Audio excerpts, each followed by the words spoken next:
Nagsimula sa Mindanao na sinundan ng Visayas at ngayong araw naman ang mga kababayan natin mga magsasaka at mangingisda sa Luzon ang pinuntahan ni Pangulong Ferdinand R. Marcos Jr. Una na dyan ang probinsya ng Batangas kung saan hindi lamang nangumusta ang Pangulo, nagpaabot pa ito ng iba't ibang tulong. Si Kenneth Pasyente sa sentro ng balita.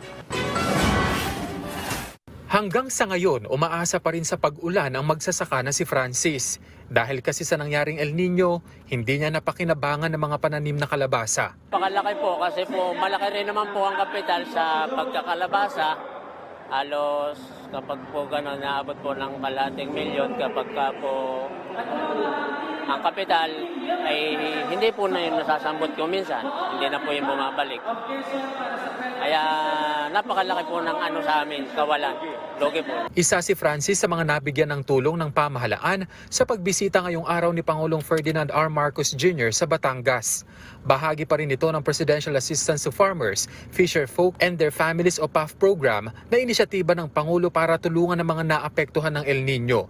10,000 mga magsasaka at mangingisda ang nakatanggap ng tig 10,000 pisong halaga ng tulong. Upang ipaabot ang aming taus-pusong pasasalamat sa inyong sipag at pagpupunyagi. Kami po ay mag-aabot ng kaunting tulong sa ating mga magsasaka, mangingisda at kanilang mga pamilya na labis na naapektuhan ng El Nino. Base sa aming huling datos, nagkakahalaga ng 408 milyong piso ang nawala sa sektor ng agrikultura dito sa inyong rehiyon, sanhi ng matinding tagtuyot. Bukod sa tig 10,000 piso, nakatanggap din ang mga benepisyaryo ng tig 5 kilo ng bigas mula sa House of Representatives. Mayroon ding mga punla, pataba, mga bangka at iba't ibang kagamitan sa pagsasaka gaya ng traktora at hauling trucks na milyon-milyon ang halaga para sa mga kooperatiba na magagamit ng mga ito para sa kanilang ani sa hinaharap. Ito po ay dahil binibigyan natin po ng pagkakataon ang ating magsasaka na hindi na dinadala ang kanilang produkto, ang raw material kung tawagin, at para i-process sa ibang lugar. Dito, kaya mula sa paggamit nitong mga makinaryang ito, ay kaya na mag-processing, kahit small scale lang, kaya na mag-processing ang ating mga magsasaka, ang ating mga ngisda. Sa ganun, ang pinagbibili ngayon ay finished product. Ibig sabihin, mas mahal ang presyo na ngayon yun. At yung presyo na ngayon yun, hindi na pupunta sa processor, kundi pupunta na sa direkto na sa ating mga magsasaka. Nagbigay din ng tulong ang ibang ahensya ng gobyerno gaya ng DOLE, DTI, TESDA at DILG.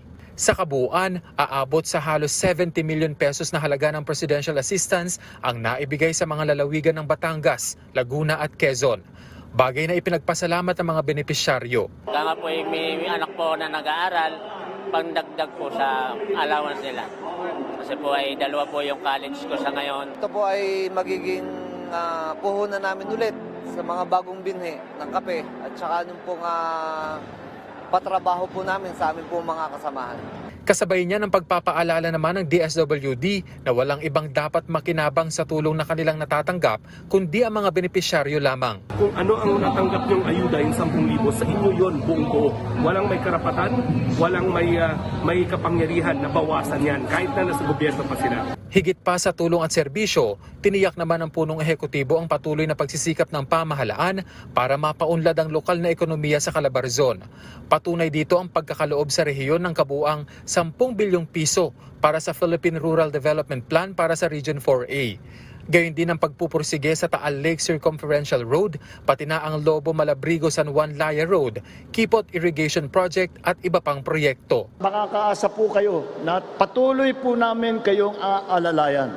Sama-sama tayong maglakbay tungo sa isang mas masaganang bukas, ang bukas ng bagong Pilipinas. Aabot na sa 1.6 billion pesos ang halaga ng naipamahagi ng pamahalaan mula nang ilunsad ang PAF noong May 9. Kenneth Pasyente para sa Pambansang TV sa Bagong Pilipinas.